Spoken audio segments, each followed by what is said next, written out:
As a mob of emus walks by, Australian General John Baldwin Hoisted Meredith records his men preparing an ambush. Carrying Lewis machine guns, the war machines originally created to mow down human soldiers in World War I, not to mention the ones only obtainable by military personnel in Australia. General Meredith's government-funded squadron waits for the perfect opportunity to commit mass bird genocide. But as soon as they fire, the birds are already gone.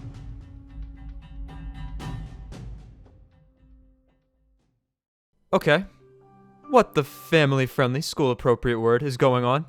Why are the upside-down Australian military men so mad at the birds? Why do they have machine guns? Why is there a government-funded army fighting emus? Well, just like any political problem, the answer depends on a few things. It all started after World War I with the onset of the Great Depression, when discharged Australian Army vets were being given land by the Australian government and being encouraged to grow wheat crops, with the government promising to pay back for this in the form of subsidies. Well, you see, with this thing called the Great Depression creeping up on them, they realized they had a problem.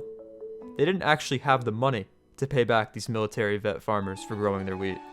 And to make things even better, it was breeding season for this awesome Australian bird, and the emus started hitting licks like they were in a high school men's bathroom in late 2021.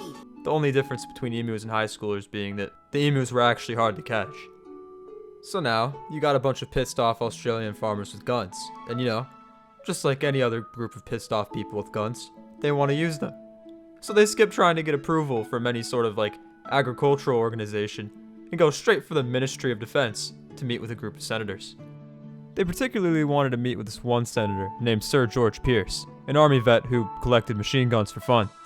So, in the hearing, the farmers were like, "Hey, remember how you're not paying us for growing the wheat like you promised?" He's like, "Oh yeah." And then he calls in the backup.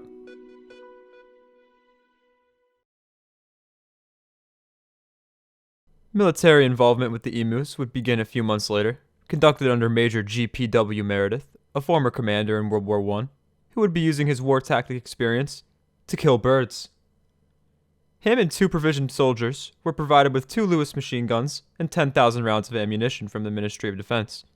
It was massacre time.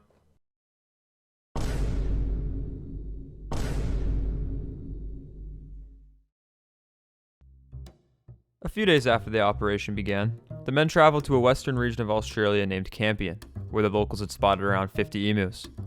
This was it, the big moment. General Meredith's first time back in the fight since the war. All these farmers were depending on him. Just as they're about to shoot, he realizes that the birds are too spread out, so they get the help of the locals to attempt to herd them together. Oh no, the emus start to run away. Meredith's army opens fire, and not a single bird drops dead. Logically, from the now even further range, the army decides to open fire at the birds again, later reporting that they killed, quote, "a number of the birds that day."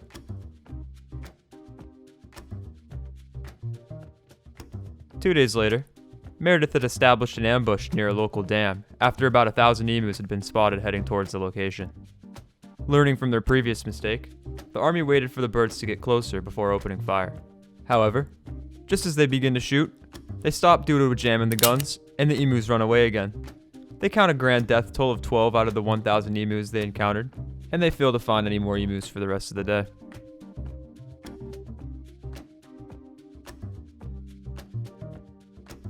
Over the next couple of days, the army reported having, quote, "limited success," in spite of their efforts.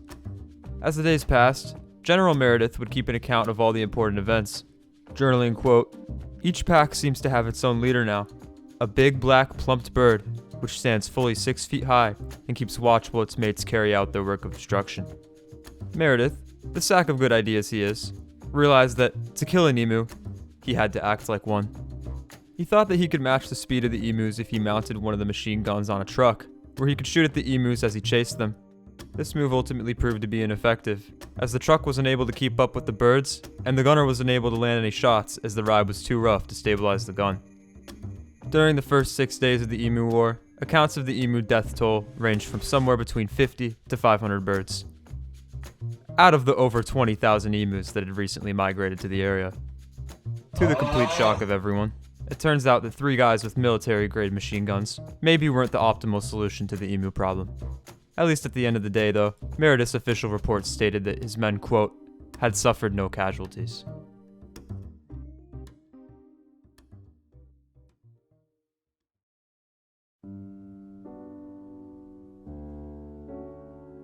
You know, even though I'm not personally planning to pursue anything history because I gotta keep that STEM grind going all the way, it's the weird stories like these that help me realize why people are so invested in events of the past.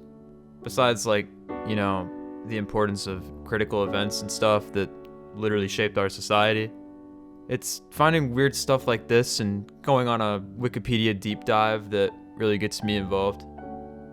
Thinking about it from creating blinker fluid to getting my new PB and Tetris in this class, and also learning history stuff.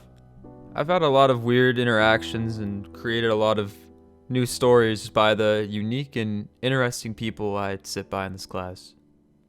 Just kidding. All of you guys suck.